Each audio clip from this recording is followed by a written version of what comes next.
A paz do mundo começa em mim. Queremos agradecer o mentor da casa, nosso irmão Tiago, os nossos irmãos que conduzem os trabalhos espirituais, que é o nosso irmão Lucas, nosso irmão Júlio Tavares, e tantos outros que fazem esse trabalho no invisível, que a gente não vê, mas existe, né? A gente sabe, se não fosse a espiritualidade, não poderia existir a casa. É isso, porque é ela que sustenta a nossa casa. Vamos apresentar a equipe de trabalhadores dos céus.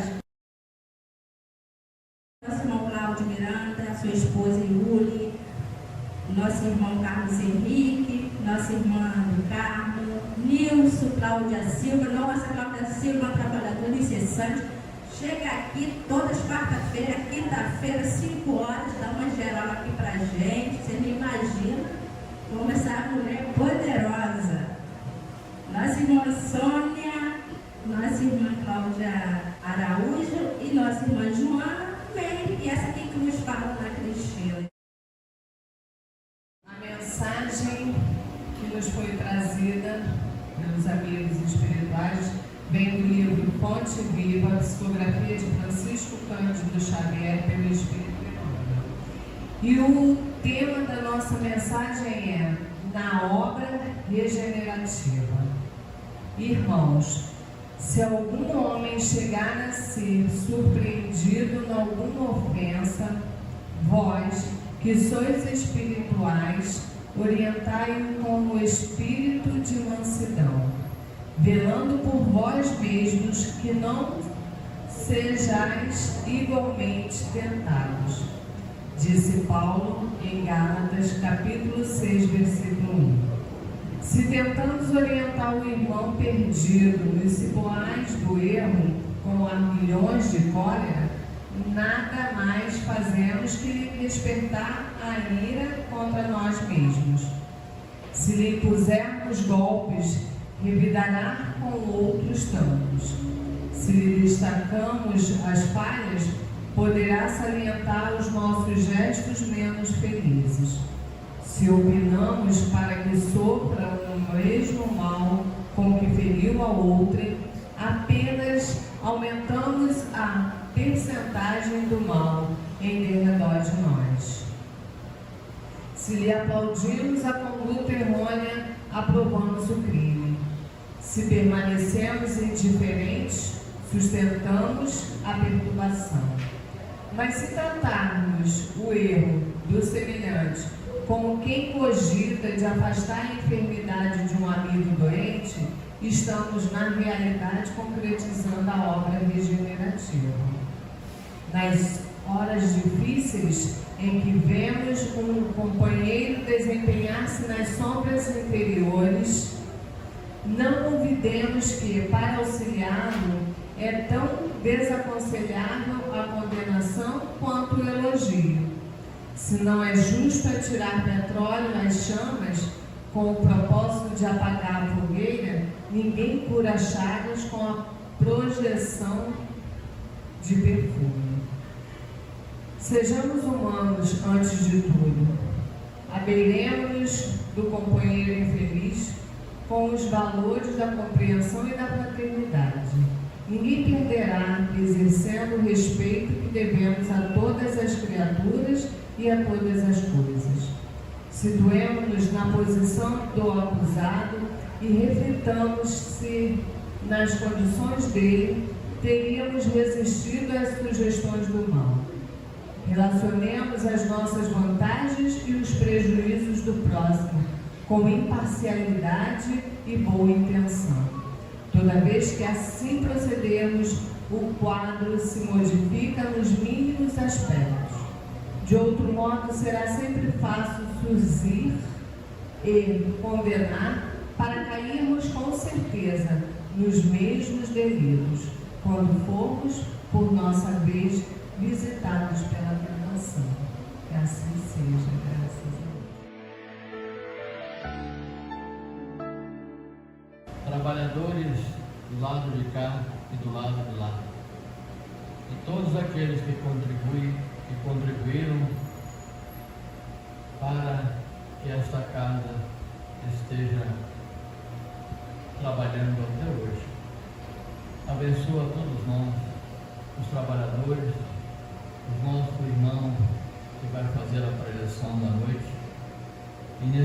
dia que nosso querido benfeitor, o patrono Tiago Apóstolo, possa do alto lançar suas bênçãos de paz e luz sobre todos nós, os seus irmãos, trabalhadores da retaguarda. Que o Senhor nos abençoe e assim seja.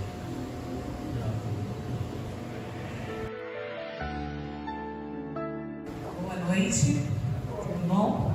Eu sou Yuri, eu tive a oportunidade de estar fazendo um trabalho de evangelização esse período aqui no CELT. Agradeço a todos a oportunidade.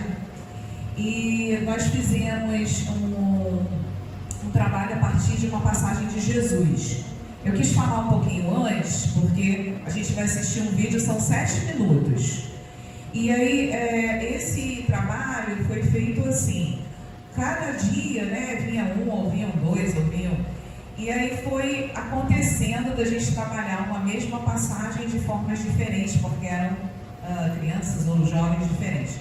Depois, então, surgiu a ideia de um teatro, porque tinha o aniversário da casa, mas como faríamos o teatro, não poderiam estar todos aqui. Então, resolvemos fazer um vídeo, né, a partir de cenas que nós fizemos em trabalhos da evangelização. Todo o trabalho foi construído a partir deles. Então, como é que foi feito? Eles viam e ouviam um vídeo dessa passagem de Jesus, que vocês vão descobrir durante a exibição. E depois eles eram questionados: o que você faria se estivesse nessa situação, né? E aí, a partir daí, a gente começou então a bolar, né, a pensar no teatro, e eles fizeram tudo muito no improviso e espontâneo. Então, nenhuma das falas que vocês vão assistir foram ensaiadas. Eles que criaram e a gente foi fazendo, né, as gravações. Então, desejamos que todos entendam uma história de todos os personagens que estão nessa história. Nós temos 3, que no final vocês podem, por favor, aplaudir. E aí a Alice, o Heitor e a Ellen estão aqui. E aí no final eles levantam e a gente agradece o pessoal se aplaudirem, né? Então, vamos lá, Meire. Tem mais uma coisa para dizer. Super produção do vídeo, Meire.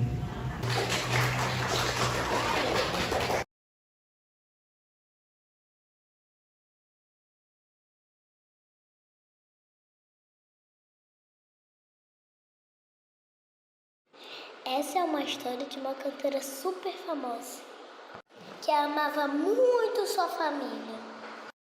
O esposo era um nadador com muitos troféus. E vivia felizes, ela, esposa e 2 filhas lindas. A cantora foi contratada para um grande evento.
Um dia eles estavam conversando.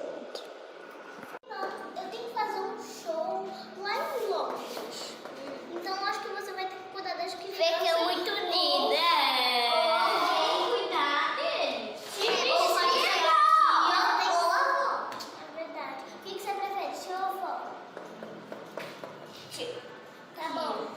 Só que a Beatriz está viajando. Então acho que só vai ficar a Júlia com você, tá bom?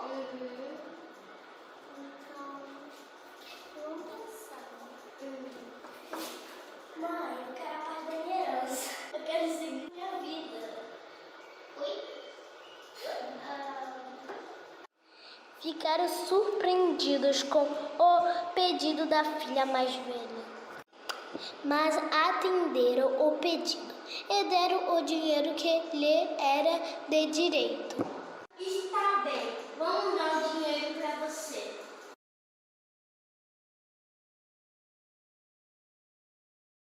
E ela então foi embora para seguir a sua vida. A moça foi viver em um lugar bem longe e passou a gastar o dinheiro com amigas e roupas caras e festas, baladas e tudo mais. Gastou todo o seu dinheiro e se sentiu só. Pensava em voltar e pedir ajuda à família, mas tinha vergonha e medo. Passou muito tempo e a filha mais velha nem contato fazia mais ao celular. A cantora estava pensativa, mas continuava dedicando atenção ao esposo e à filha mais nova.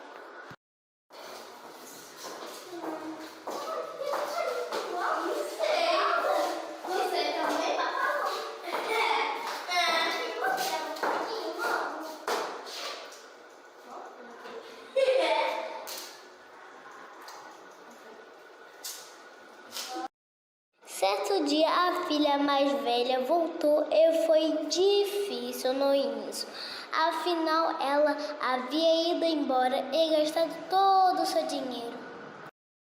O pai e a mãe perdoaram e acolheram a filha no lar. A filha mais nova ficou triste, achando que ela devia ter mais atenção do que a irmã mais velha. Mas toda a família conseguiu se entender novamente e a felicidade reinou ainda mais naquele lugar. Essa história nos lembra uma das passagens de Jesus a nos contar. A parábola do filho pródigo.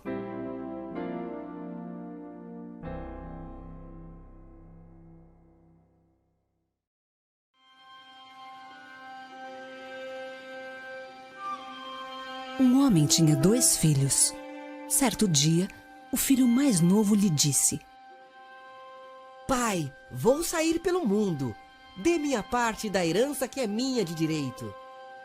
O homem, embora triste, fez o que o filho pediu. Poucos dias depois, o rapaz juntou suas coisas e partiu para um país distante. Lá, gastou todo o seu dinheiro em festas e bobagens. Ele tinha muitos amigos, mas todos eles só queriam saber do seu dinheiro.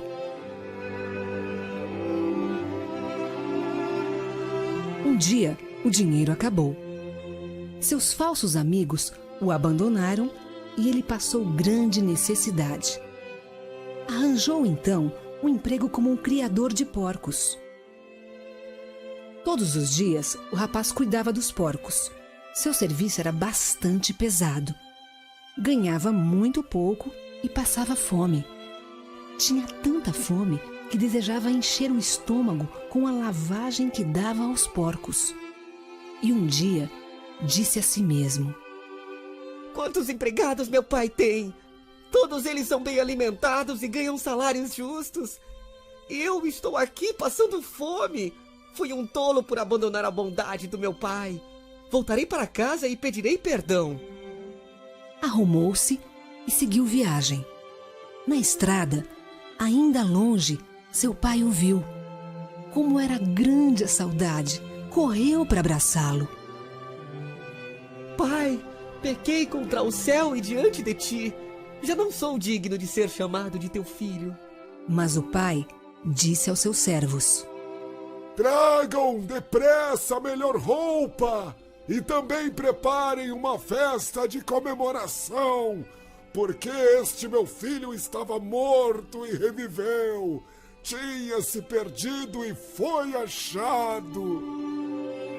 Logo todos comemoravam a volta do filho mais novo. O filho mais velho estava no campo. Quando retornou, Ao aproximar-se, ouviu a música e as danças.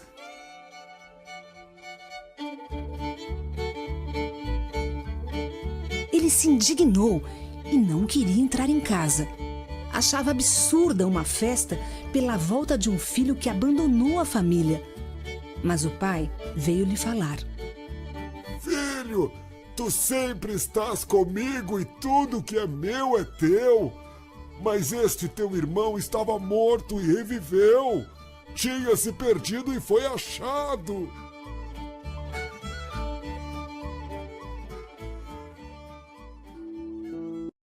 E você, o que faria?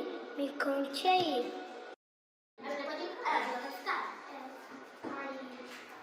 Bom dia.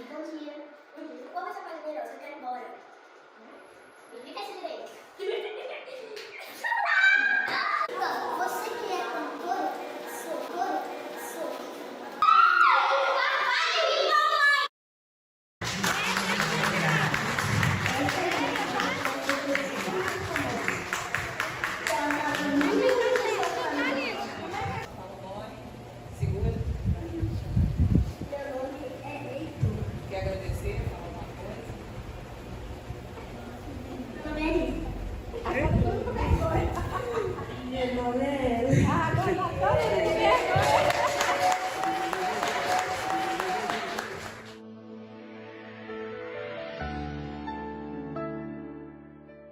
Vai falar um pouquinho sobre os conflitos, sobre nós espíritas, né? Porque nós espíritas temos que entender que nós não somos diferentes das outras pessoas, só porque somos espíritas, né? Jesus diz lá, viver no mundo, né? Mas sem ser do mundo. Então nós temos que viver no mundo. Temos que saber dar a César o que é de César e a Deus o que é de Deus. Jesus disse que nós temos que cuidar do corpo, mas também do espírito. E a gente relembra, né, não sei se alguém já leu, tem livros maravilhosos de Paulo Pereira Franco, e até tem uma palestra agora, quem não assistiu, assista, que é em comemoração aos 75 anos de oratória espírita, onde Divaldo já anuncia o seu retorno à pátria espiritual, já deixando, nos preparando para a ausência física e o retorno à pátria espiritual. E nessa palestra, ele vem falando sobre esse momento de crise, por exemplo, a guerra, em que irmãos almejam não só uma guerra em si, contra um país, mas transformá-la em uma guerra mundial. E segundo Bezerra de Menezes e Manuel Filomeno de Miranda, nas obras que ele traz, ele diz que pior do que o vírus externo que vem e penetra o homem é o vírus interno que o homem carrega consigo e que se exterioriza diante da sociedade. Pior do que o vírus da Covid é o vírus do egoísmo, do orgulho, da ambição. São os vírus morais, aqueles que nós, porque o vírus externo é uma consequência do vírus interno. Ele só existe porque nós os construímos. E tudo aquilo que passamos em termos de dor e de sofrimento, nós que estudamos esse Consolador, que é a doutrina espírita, sabemos. Temos que passar por isso, né? Doença, vírus, a dor, o sofrimento, não dá na pedra, dá no ser orgânico, no homem. E se nós somos espíritas, somos homens, seres humanos, não somos diferentes de ninguém. Temos que passar pela dor, pela privação, pelo sofrimento. Nessas palestras de Divaldo, ele conta uma passagemzinha de Chico Xavier que eu achei linda e maravilhosa, que Chico diz assim: o espírita verdadeiro, trabalhador, aquele que conhece e coloca em prática a doutrina do Cristo, rediviva através da mensagem dos espíritos. Esse espírita é aquele que de vez em quando, lá no cantinho, ele deixa as lágrimas verterem, porque ele também é ser humano, porque ele também tem as suas dores, porque ele passa pelas dificuldades. Então, de vez em quando, o espírita também, lá no seu cantinho, ele deixa a lágrima verter, ele chora, ele desabafa. Mas quando vê um outro irmão chegando em prantos e sofrimento, ele seca as suas lágrimas, enxuga as suas lágrimas e vai secar as lágrimas do irmão. E as suas lágrimas se tornam tão pequeninas diante das lágrimas do outro. Quem fala isso é o Chico Xavier. E o quanto que ele sofreu, né? Como espírita, e a gente, toda vez que eu falo em Chico Xavier, eu me emociono, porque esse grandioso espírita que sofreu as privações, que passou pelos conflitos e passou muito bem, deixando um rastro de luz e de exemplo para que nós pudéssemos seguir. Se quisermos ser espíritas verdadeiros, tenhamos como meta Chico Xavier. Chico Xavier teve um sonho que foi realizado, de quando ele desencarnasse, ele ser recebido por Jesus. Todos conhecem essa história, né? Que, na realidade, ele não foi recebido direto por Jesus. Quando ele desperta, ele dá de frente com Maria João de Deus, sua mãe. E a felicidade em rever sua mãe foi tão grande que ele nem lembrou que ele havia planejado ser recebido por Jesus. E ele abraçou sua mãe em prantos. E ela disse: venha, meu filho, tem uma surpresa para você.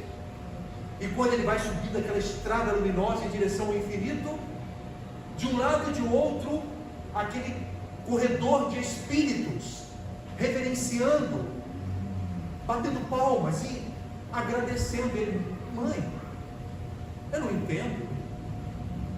O que significa isso? Ora, meu filho, são todos aqueles que você ajudou, que você secou as lágrimas, que você lhe deixou uma mensagem confortando e deixando o exemplo da doutrina espírita que iluminou e libertou consciências. E como sempre, foi aqui, ele disse: ora, mamãe, eu não mereço. E quando ele olha, já chegando onde havia uma luminosidade tão grande, e ele olha aquela luz intensa, e ela disse: aí está a surpresa, meu filho. E ele vê aquela silhueta, era Jesus, que o recebe em seus braços e diz a ele: vinde a mim, meu filho, que fostes bem-aventurados na terra. Aí eu digo assim: eu não ouso almejar como Chico ser recebido por Jesus. Aí eu até falei lá no Dona Dark: quem sabe ser recebido pelo Chico? Ou quem sabe por minha mãezinha? Quem sabe? Então a gente tem que criar essas metas de ser melhor a cada dia, porque o que receberemos amanhã é o fruto do que fizermos hoje. Então, esses exemplos como Divaldo, Chico Xavier, Eurípides Barzanufo e Ivone do Amaral Pereira, grandes espíritos, grandes espíritas, como diz Bezerra, espíritas, que diante do conflito tiveram paciência, resignação, calma e mantiveram o exemplo, como disse Chico Xavier, do verdadeiro espírita cristão. Então, eu trouxe uma música de Ariovaldo Filho, muito linda, que eu adoro, que é intitulada Conhecer-se, porque para a gente ser espírita verdadeiro, eu não tenho que botar um rótulo aqui na testa, ou pegar um livro dos espíritos, para que as pessoas olhem e digam: olha lá o espírita. Tem que exemplificar, tem que estar no seu exemplo, não nas palavras. Está lá na conclusão do livro dos Espíritos. No futuro, em breve, diz Kardec, a doutrina espírita será divulgada não pelas palavras ou pela oratória daqueles que se rotulam espíritas, mas através do exemplo, porque todo aquele que olhar o espírita e ver nele o bem, a bondade, a paciência, a resignação, a calma, as outras pessoas dirão: olha, eu quero ser igual aquele cara, igual aquela mulher, igual aquela pessoa. Porque se diante dos conflitos ele suporta e ele está sempre transmitindo um exemplo, eu quero ser igual a ele. Então isso quem fala é Kardec. Será o exemplo? Uma palavra sensibiliza, mas o exemplo arrasta. Emmanuel fala isso. Bom, vamos então cantar um pouquinho. Quem conhecer-se, né? Quem conhecer, canta com a gente.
Conhecer-se, buscar a si mesmo dentro do coração, se penetrar, se depurar, se conhecer e assim se transformar. Então o verdadeiro espírita, isso está lá no livro dos Espíritos, no Evangelho, quando fala do verdadeiro espírita, do homem de bem, os caracteres do homem de bem. O Chico Xavier é interessante, né? Quanto mais a gente conhece as histórias de Chico Xavier, aparece uma diferente. Elas brotam. O exemplo deste homem nunca termina. O rastro de exemplo de luz que ele deixou, ainda hoje, nos emociona, nos impressiona. Acho que precisaríamos de muitos livros para contar as histórias desse homem, porque o que tem aparecido de histórias incríveis a respeito de Chico Xavier. E Divaldo, todos conhecem Divaldo. Divaldo, em suas palestras, quando fala do Chico, ele fala com emoção tão grande, e ele diz que ele se apaixonou por Chico Xavier. E ele dizia assim: um dia pretendo alcançar as poeiras da sandália deste homem. E olha quem é Divaldo, né? E esse é para mostrar quem foi o nosso contemporâneo e amado exemplo, Chico Xavier. Eu trouxe, já que eu estava falando de Chico Xavier, eu trouxe duas mensagens para a gente analisar, e uma é o tema do nosso assunto de hoje, que é o conflito. Essa mensagem está no livro Pão Nosso, psicografia de Chico Xavier, editada pelo seu protetor, mentor, tudo que imaginarmos de guia é Emmanuel para Chico Xavier. E a coletânea Vinha de Luz, né, que são vários livros, com mensagens comentadas de trechos extraídos da Bíblia. E nesse livro Pão Nosso, que é um dos livros, eu trouxe 2 mensagens, e a primeira mensagem é intitulada Conflito. Mas antes de falar em conflito, a gente tem que analisar o que significa conflito. Quais são os conflitos que nós devemos passar e suportar na vida?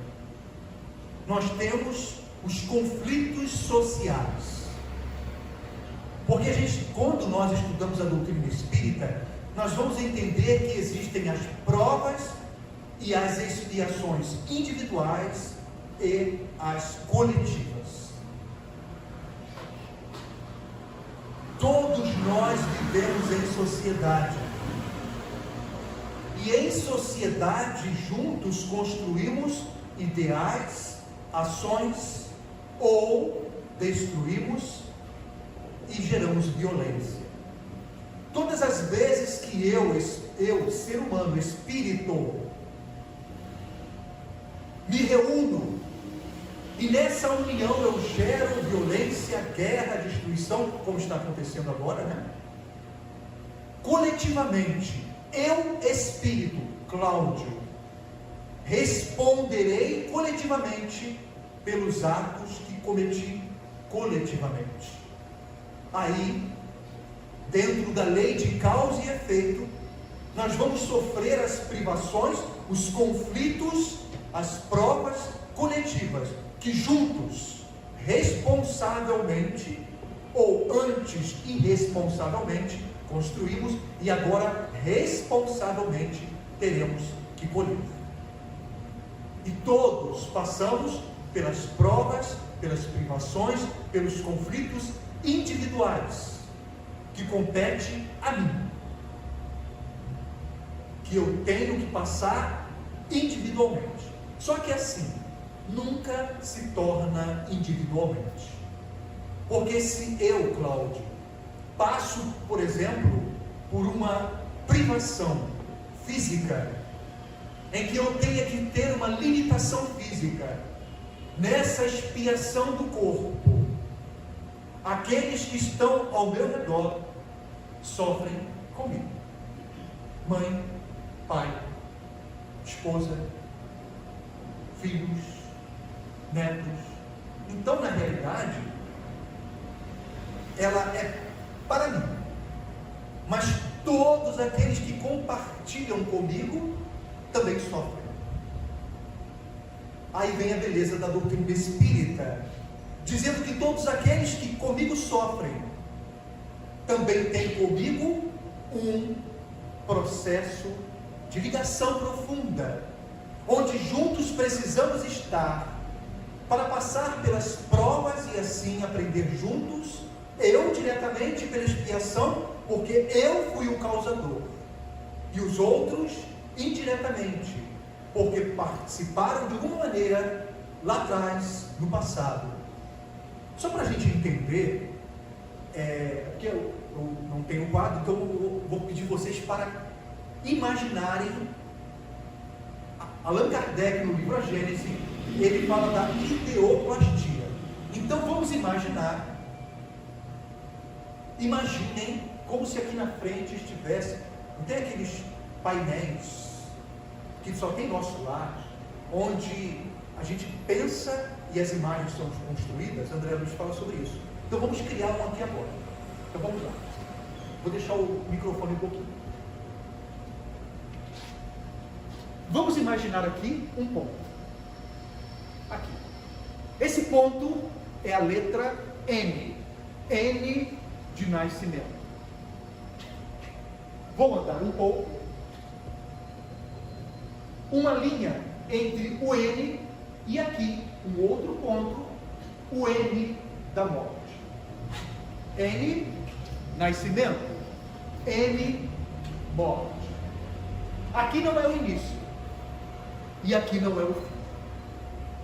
Essa linha que demarca início, nascimento e morte, entre aspas, fim, é o que a gente chama de reencarnação, a nossa vida física.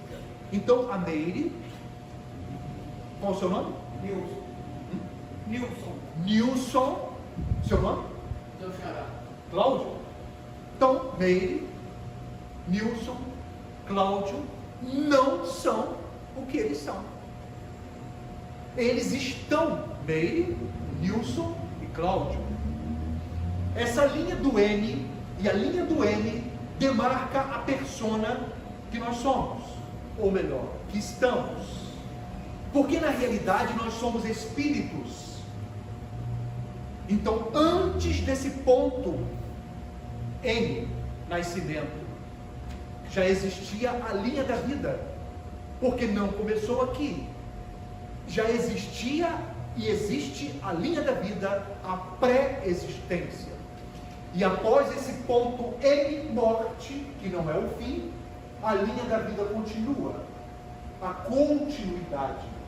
Então, nós, que nesse ponto que demarca uma linha do tempo, tempo da vida física, 10, 20, 30, 40, 50, 60, 70, 80, eu costumo dizer que nós temos já um selo de validade quando nascemos, que Deus nos colocou. Cada um tem o seu selo de validade.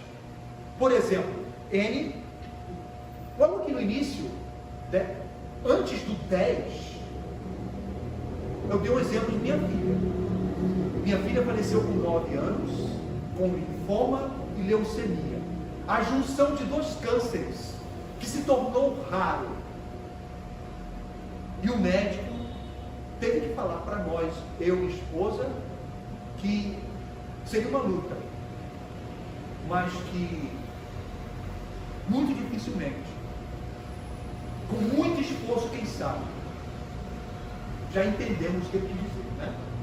Tanto é que, com 9 anos, ela nos deixou e voltou para casa, para a pátria espiritual. Dando 10, 9, né, minha filha? 10, 20, 30, 40, 50. 53 anos de idade. Minha mãe também, com câncer. 54, um ano depois, meu tio também. Eu tenho um histórico de grande de câncer na família. E foram momentos muito difíceis para mim, principalmente minha filha, né? A gente sempre pensa que um dia a gente vai enterrar nossos anciões. E a pior coisa que tem é você enterrar um filho, criança como minha filha, né?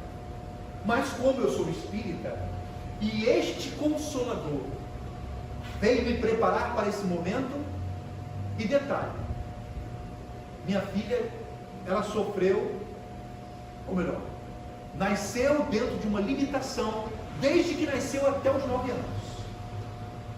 Limitação. Porque eu falei sofreu? Não, ela não sofreu. Quem sofreu fomos nós. Ela tirou de letra. Ela sorria e brincava. Ela nos ensinava a viver. Ela foi um espírito que veio trazer para mim, como espírita, um ensinamento, que eu acho que até quando ela desencarnou, eu acho que eu ainda estava tentando entender o que era o espiritismo. E minha filha veio mostrar assim, aqui, ó, isso é espiritismo. Agora você vai ter o checkmate. É a hora de você realmente testar se você é espírita ou não. E ela só deixou exemplos para nós. Ela nos ensinou a amar. Ela aproximava as pessoas, a família, o hospital onde ela era cuidada, porque foram vários, né? Porque nessa luta de um ano, foi um ano correndo atrás de explicações, respostas e cura. Rodamos esse Rio de Janeiro todo, vocês possam imaginar. Se falar um nome de hospital, nós já fomos. E os últimos anos de vida foi no INCA e no Hemorrio. Onde ela chegava, ela parava tudo. Quando ela chegava no INCA ou no Hemorrio, eu ficava como aquele espectador, admirando e pensando, quem é esse espírito que Deus colocou em minha vida para me ensinar? quando ela chegava no hospital, na recepção, as pessoas já gritavam para as outras: chegou ela. E ela chegava sorrindo: bom dia, tudo bem?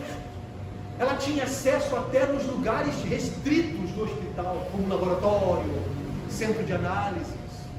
As pessoas abriam para ela entrar, eu ficava lá de fora. Ela entrava, dava bom dia a todo mundo e saía. Uma certa vez, quando nós chegamos na ala de transfusões, de doações, que ela frequentava com frequência, porque ela tinha que fazer transfusões constantes de sangue, plaqueta, porque o problema dela afetava a plaqueta, né? Então, quando ela chegava dando bom dia para todos, nós íamos eu atrás, olhando aquilo tudo e aprendendo, né? Vou aproveitar enquanto posso estar com ela. Aí, quando ela passou, tinha uma senhorinha sentada, chorando, nervosa. Aí ela passou, deu bom dia, viu a senhora chorando e voltou. Vovó, a senhora está chorando porque está com medo? Ah, minha neta, vou ser sincera, estou morrendo de medo. Aí ela: não tenha medo, vou te ensinar uma coisa que eu faço para não ter medo. Aí ela: o quê? Quando o enfermeiro vier aplicar a agulha, não olhe. Aí você começa a contar: 1, 2, 3, 4, 5. Quando você estiver contando e olhar, já terminou. Aí a senhora olhou para mim, rindo e chorando ao mesmo tempo. Ah, meu Deus, uma velha dessa recebendo lição de uma criança. Então minha filha era assim. Minha filha era um espírito que veio deixar um rastro de exemplo de amor. Apesar de toda dor passar por ela, sem ela sofrer um pouco sequer, a expiação foi para a gente. Para ela foi uma prova somente. Para ela foi um momento passageiro. Agora, para nós pais, está lá no Evangelho, no Livro dos Espíritos, né? Muitas das vezes essas privações das crianças é mais para os pais. E agradeço a Deus. Amo muito minha filha. Ela sabe disso. Ela sabe o quanto que ela me faz falta. Porque ela é o meu carrapatinho. E, enfim, vamos seguir? Então, nós espíritas, como diz Bezerra de Menezes, que conhecemos essa pérola que é o Espiritismo, que sabemos o porquê. Então, voltando a essa linha, N nascimento e N morte, antes já existíamos e depois continuaremos, eu vou entender que o eu, Cláudio, porque o eu, Cláudio, que estou agora, que começou no nascimento e acabará na morte, entre aspas, né? O eu, Cláudio, estou, mas eu trago nos arcabouços do meu íntimo, do meu inconsciente, da minha memória existencial, o eu que eu fui, guardo o eu que eu sou e o que eu serei. Então toda essa gama de informações nunca se perde, e elas se misturam no presente. Então o Cláudio espírita, ele ainda traz o Cláudio, que não é Cláudio, mas é o eu passado, que teima em se apresentar o homem velho, que teima ainda em rasgar o peito das emoções e trazer as emoções antigas. Só que eu sou espírita, e diante desse conflito íntimo, vamos lembrar? Conflito social. Temos um conflito social agora, porque a gente costuma dizer assim: a guerra é lá. A guerra é lá? O planeta é um só. Não existe planetas O planeta Rússia, o planeta Ucrânia, o planeta é um só. Então, a guerra também afeta a gente. Já está afetando, né? Economicamente, politicamente. Então, nós espíritas temos esse conflito social e temos o conflito existencial. E nesse conflito existencial é uma gama de conflitos. Porque é o eu presente, a minha luta nessa existência de tentar fazer com que essa persona, Cláudio, seja diferente. Mas tem o eu passado que tem em surgir, trazendo os conflitos existenciais que ficaram guardados, ou melhor, que estão guardados e que teimam em surgir. Então, qual é o papel do espírita diante desses conflitos?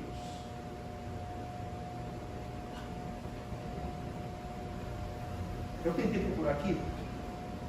Vê se você acha para mim o homem de bem. Os caracteres do homem de bem. Nesse capítulo, sobre os caracteres do homem de bem, diz lá que, em segundo Chico Xavier, o verdadeiro espírita, que ele teimava em codinominar como espírita cristão. Ou seja, não tem como ser espírita sem ser cristão. Então vamos lá.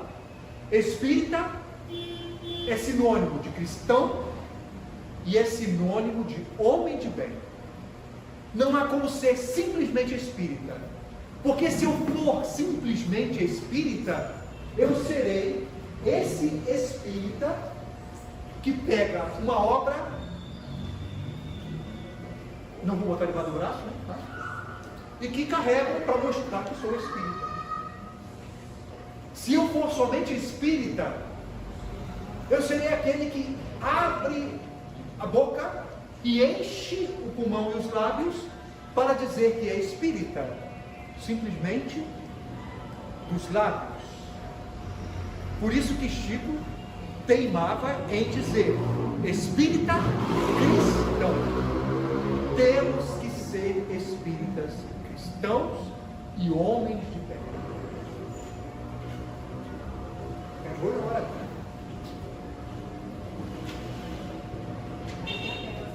Tá, oi.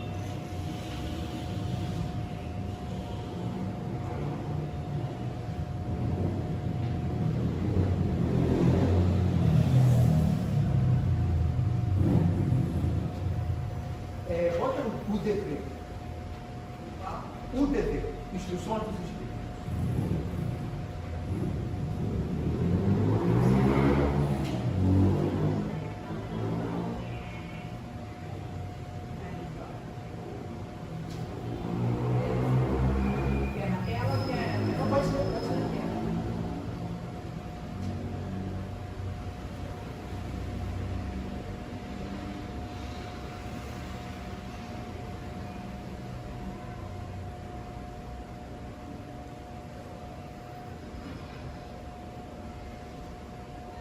Então, lá no capítulo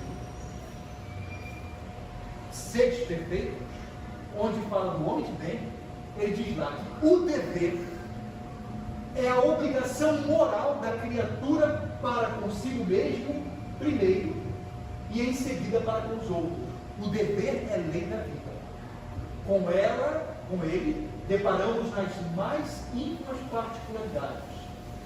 Tem uma partezinha que diz ali que o homem, que ele é cônscio dos seus deveres, ele, primeiro, ele entende que primeiro, ele tem como dever de amar a Deus acima de todas as coisas e amar ao próximo mais do que a si mesmo. Resumindo, o homem cônscio dos seus deveres morais, ele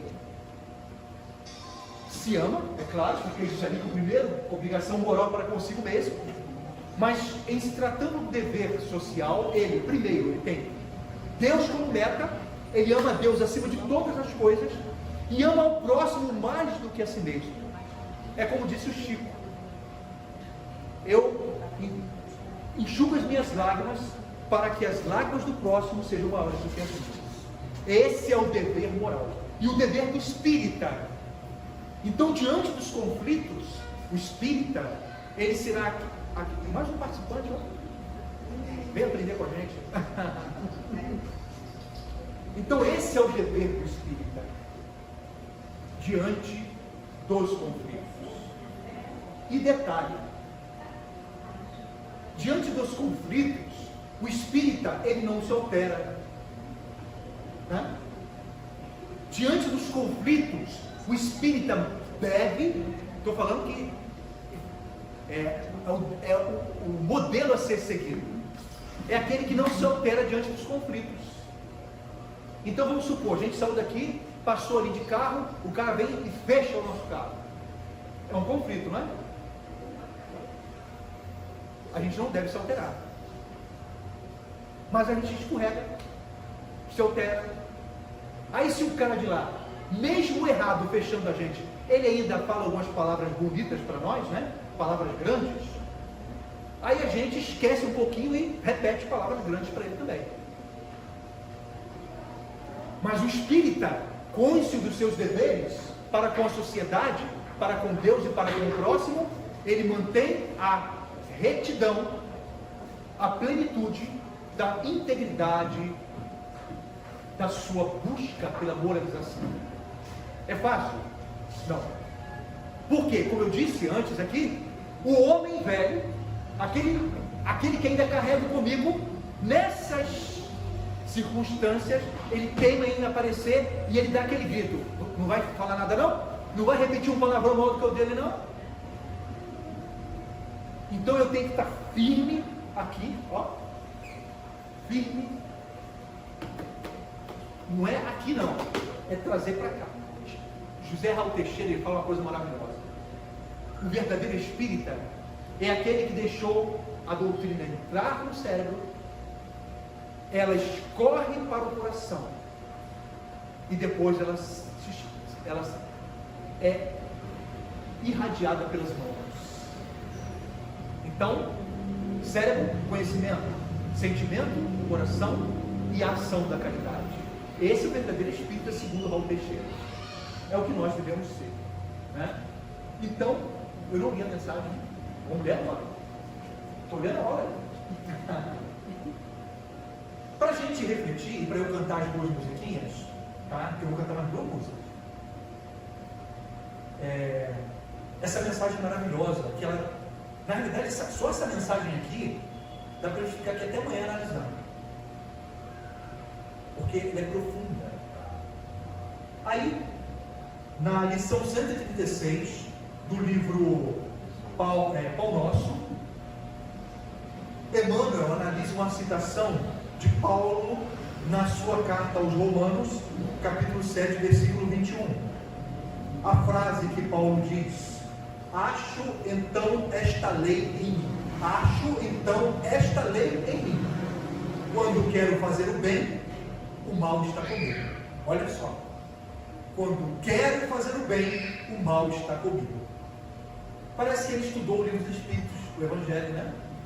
Ou seja, quando eu quero fazer o bem, quem é o mal que está comigo? É o Saulo, né? Ou seja, quando Paulo, convertido, quer fazer o bem, o Saulo tem em aparecer. Quando eu quero fazer o bem, eu, Cláudio, o eu passado tem em aparecer, o homem velho. Vamos analisar juntos com Emmanuel. Os discípulos sinceros do Evangelho, quando ele fala discípulos sinceros do Evangelho, ele está falando para a gente agora, os discípulos da nova era. A maneira de Paulo de Tarso encontra um grande conflito na própria natureza. Detalhe, encontra grande conflito na própria natureza.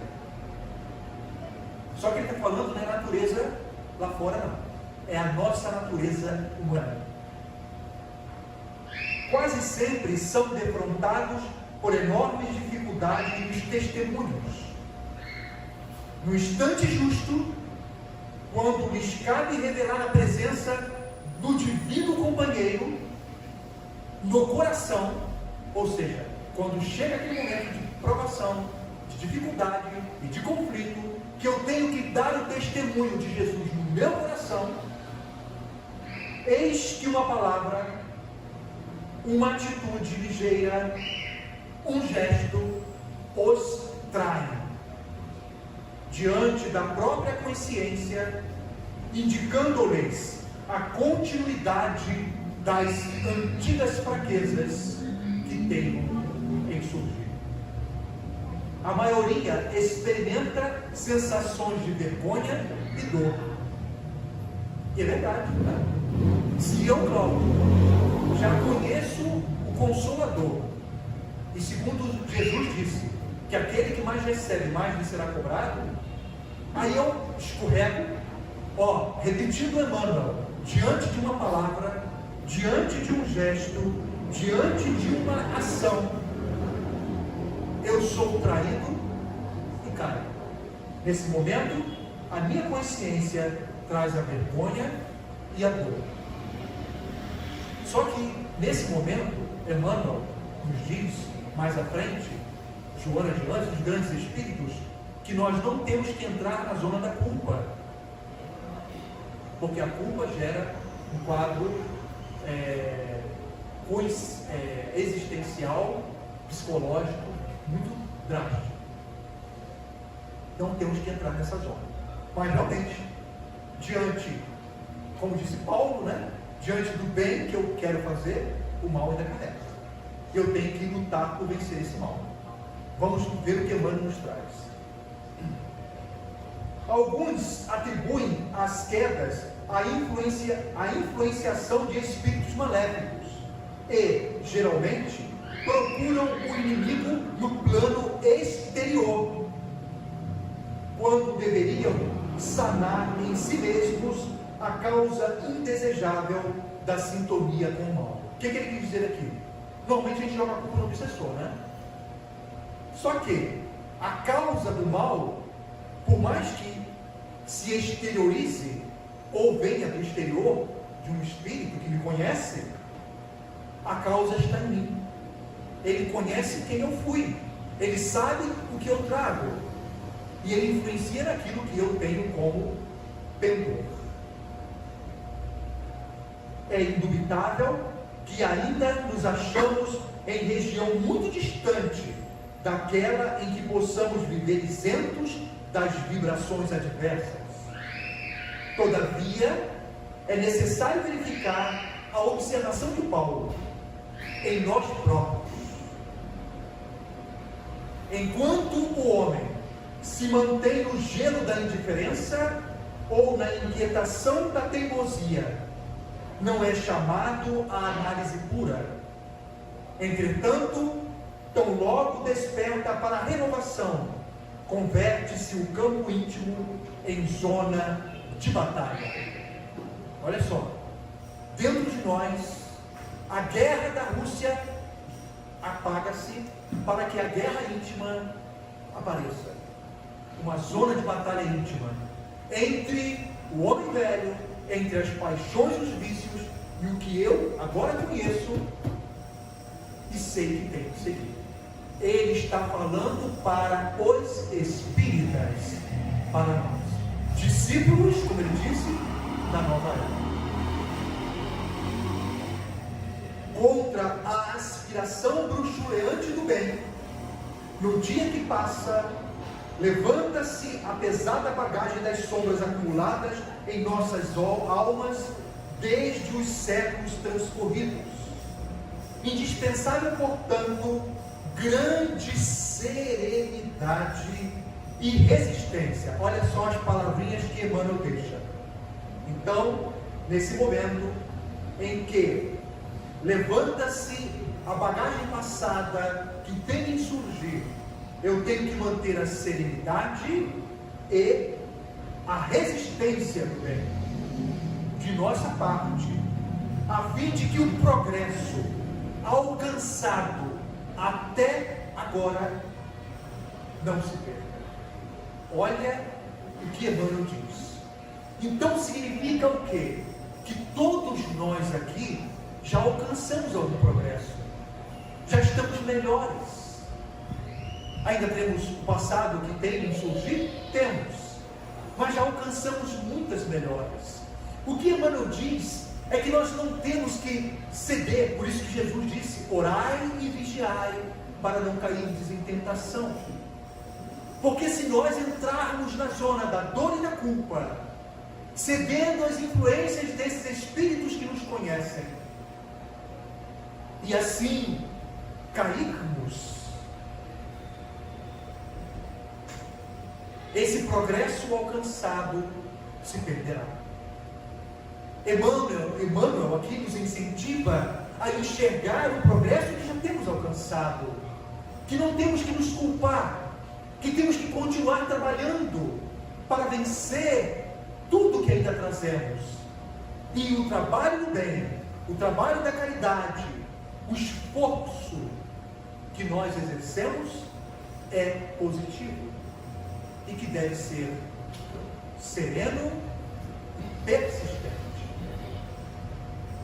O Senhor concede-nos a claridade de hoje para esquecermos as trevas de ontem. Olha só, a bondade do Criador que nos empresta a claridade do hoje, a claridade do hoje, para que consigamos esquecer as trevas do ontem, preparando-nos assim para o amanhã, no rumo da luz gloriosa e imperecível. Então o espírita, diante dos conflitos, não é aquele que é melhor que ninguém, é aquele que se esforça como todo mundo. Só que como ele tem nas mãos isso daqui, o esforço tem que ser maior, porque ele tem a receita. O Evangelho de Jesus é um código, norma de conduta. Para encerrar, vou cantar a musiquinha, né? Toda hora.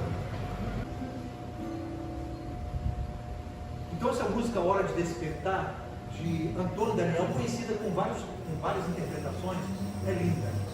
E é uma mensagem para nós espíritas, os que eu trouxe.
Pra vencer.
vibra e contagia, da criança ao velho, da criança ao velho, mesmo entre perigos, daremos as mãos,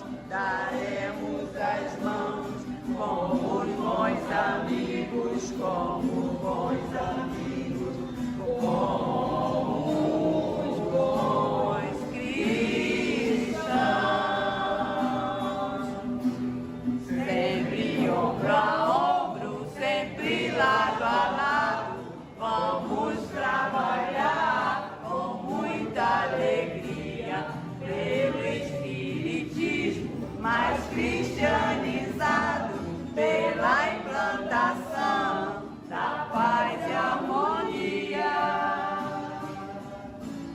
A nossa alegria é o bem do Evangelho, vibra e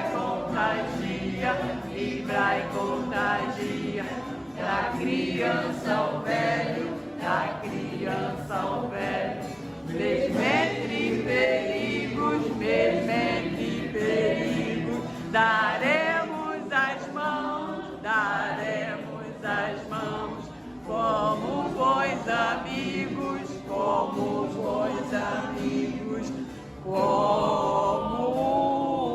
bons cristãos.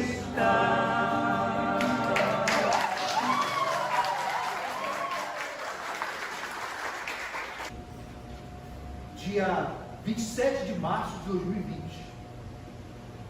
Aí veio essa mensagem na reunião mediúnica, psicofônica, que foi transcrita para o papel. Olha o que o Espírito falou para a gente, um dos dirigentes espirituais de nossa casa.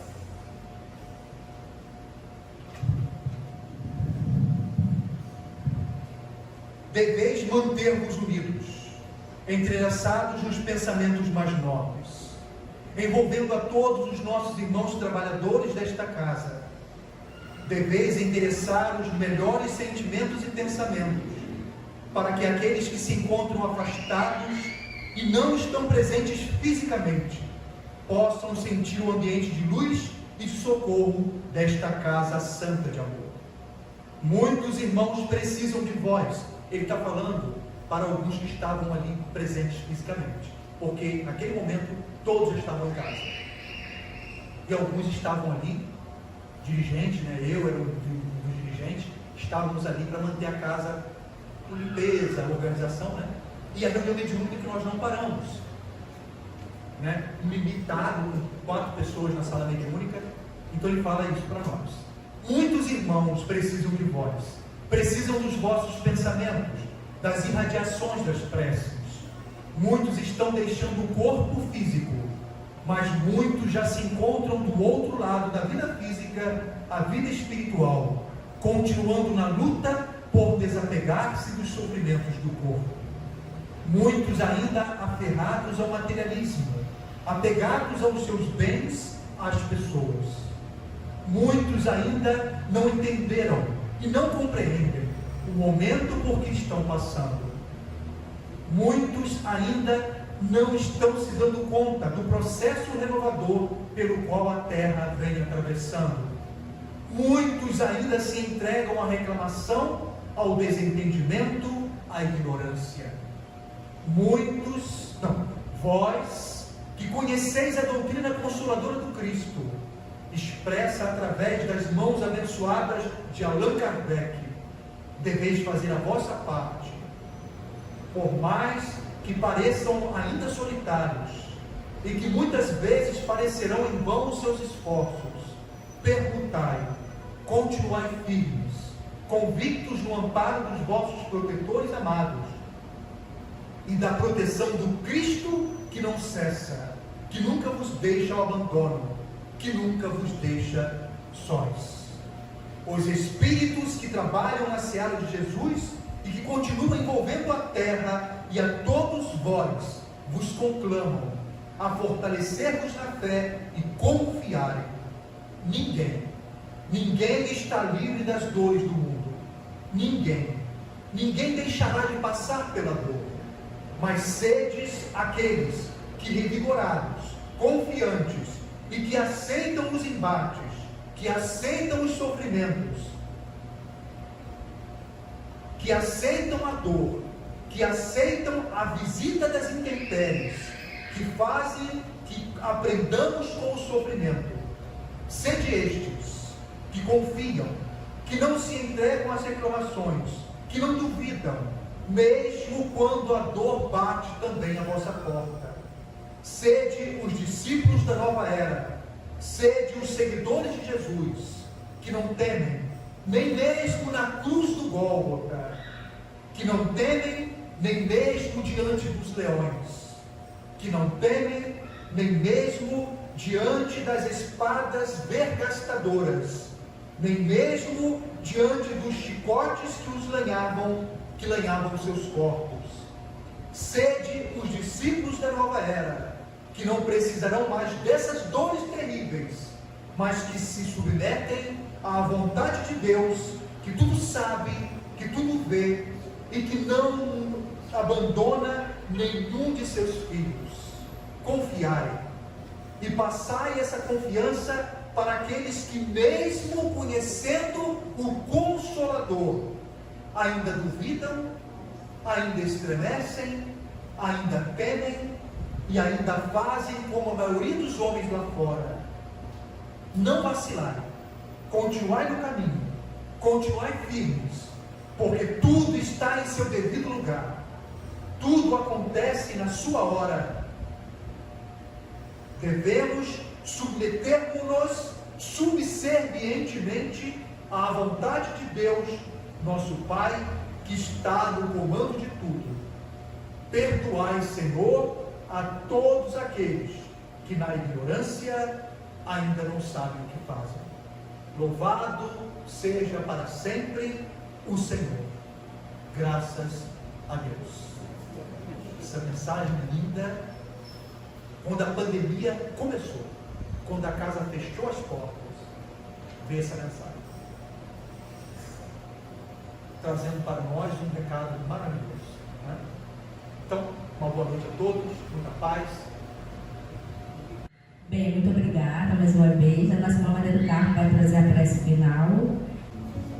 Todos nós, com esse mesmo pensamento de harmonia e paz, como diz a mensagem trazida pelo nosso irmão, vamos entrelaçar os nossos corações uns aos outros, a espiritualidade amiga, os mentores amigos que dirige esta casa, que nos dirige ao decorrer desses 22 anos de trabalho, de amor, de luz e de caridade, o qual hoje o nosso pensamento, os nossos sentimentos e os nossos corações estão voltados para agradecimento. E a palavra que nos define esta noite é gratidão. Gratidão a Deus por conhecer essa doutrina maravilhosa. Gratidão ao nosso Mestre Jesus por nos dar esse ensinamento do nosso Pai.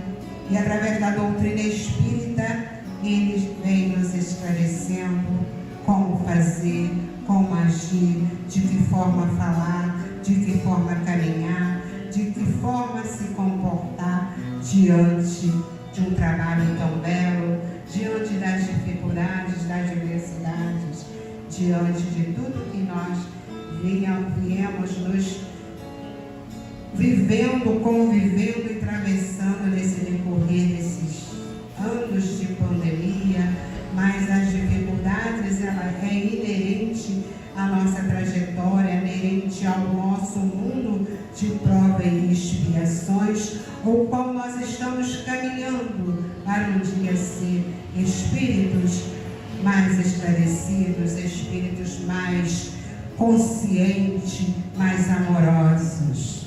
Ó Deus, obrigada por tudo que tem nos dado. Obrigada por esta casa que nos acolhe. Obrigada por esses ensinamentos maravilhosos que tivemos ao decorrer desses anos e hoje, esta noite de luz, nesta casa bendita. Nós te agradecemos imensamente o mentor da casa, os irmãos que conosco trabalham ao decorrer de todos esses anos e que nos sustenta, nos fortalece, nos dá força para continuar. Obrigada, mentores amigos. Obrigada, mentor da casa, Tiago, apóstolo. Aqui nós estamos de coração aberto para receber todas essas inspirações de luz, de paz. E que essas energias benéficas cheguem até os nossos irmãos, os fundadores desta casa. São tantos eles que não por aqui dizer o nome de cada um. Um já na pátria espiritual, como nosso irmão Nilson retornou há menos de um mês. E tantos os outros, Senhor. Nosso irmão Nivaldo, que também é o fundador da casa, estar ainda vivenciando a experiência encarnada neste planeta de luz, de provas e expiações, mas de luz que nos ensina e nos fortalece. Que todos eles sejam abraçados nesse momento e que essas energias benéficas cheguem a cada um dos trabalhadores que também já retornou à pátria espiritual, como a nossa irmã Gabriela. Que ela receba nesse momento o nosso abraço coletivo para fortalecer-te, para te dar força e continuidade, hoje já na pátria espiritual. Que Jesus nos abençoe, hoje, agora e sempre. E graças a Deus. E gratidão sempre aos mentores, a Deus nosso Pai e a Jesus nosso Mestre. Graças a Deus.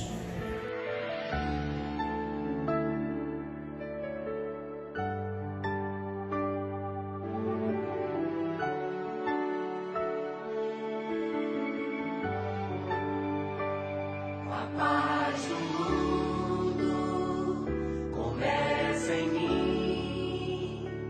Se eu tenho amor, com certeza sou feliz. Se eu faço bem ao meu irmão, tenho a grandeza dentro do meu coração. Chegou a hora da gente construir a paz.